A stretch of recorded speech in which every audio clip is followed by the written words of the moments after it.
पिछले काफी समय से देखता आ रहा हूँ कि किसी भी विषय की आड़ में राजपूत राजाओं पर प्रश्न खड़ा करने और उन्हें कायर करने वाले बुद्धिजीवियों की जनसंख्या बढ़ रही है। अद्भुत अद्भुत प्रश्न करे जा रहे हैं कि राजपूत वीर थे तो हार क्यों जाते थे, राणा रतन सिंह योद्धा थे तो उनकी पत्नी को आग लगाकर क्यों जलना पड़ गया, और सब घोषित इतिहासकार यहाँ तक कह रहे हैं कि सल्तनत काल के राजपूत शासक इतने अकर्मणी और कायर थे कि मुस्लिमों का प्रतिरोध तक नहीं कर सके। सोचता हूँ कि क्या ये देश सचमुच इतना कर्तव्य है कि राजपूतों को कायर कह दे। सन 726 ईस्वी से 1857 ईस्वी तक सैकड़ों नहीं हजारों बार सामने हार देखने के बाद भी लाखों की संख्या में मैदान में उतरकर शीश चढ़ाने वाले राजपूतों पर यदि हम प्रश्न खड़ा करें तो हमें स्वयं सोचना होगा कि हम कितने नीचे गिर चुके हैं। आप कहते हैं कि हारे क्यों, तो श्रीमान शिकारी और शेर के युद्ध में शिकारी लगातार जीता रहा है, तो क्या इससे शेर कायर सिद्ध हो गया? नहीं श्रीमान, शेर योद्धा होता है और शिकारी कुर। राजपूत योद्धा थे और अरबी आक्रमणकारी कुर पशु। राजपूतों के अंदर मनुष्यता थी, तुर्कों के अंदर रक्त पीने की हवस।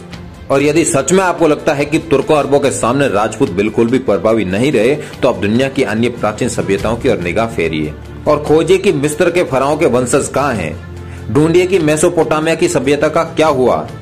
पता लगाइए कि ईरान के सूर्य पूजक आर्य अब क्या कर रहे हैं। श्रीमान, इस्लाम का झंडा लेकर अरब और तुर्क जहां भी गए वहां की सभ्यता को चबा गए। वो राजपूती थे जिनके कारण आज हिंदुस्तान की सभ्यता और हिंदुस्तान बचा हुआ है।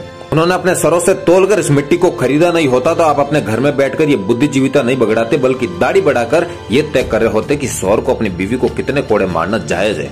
तनिक सोचिए कि भारतीय राजाओं से मजबूत सैन्य उपकरण अपेक्षाकृत अधिक मजबूत और तेज घोड़े और ध्वस्त कर देने का इरादा लेकर आने वालों के सामने वे सैकड़ों बार गए और शीश कटने के बावजूद लड़ते रहे। इसके बाद भी जब आप उन पर प्रश्न खड़ा करें तो क्या साबित होते हैं आप?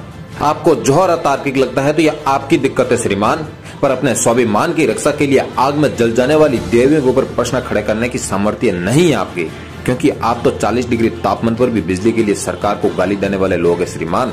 जलती आग में कूद जाने के लिए मर्द का नहीं स्त्री का कलेजा चाहिए, और हार दिखा रहे युद्ध में भी कूदकर शीश कटा लेने के लिए राजपूत का कलेजा।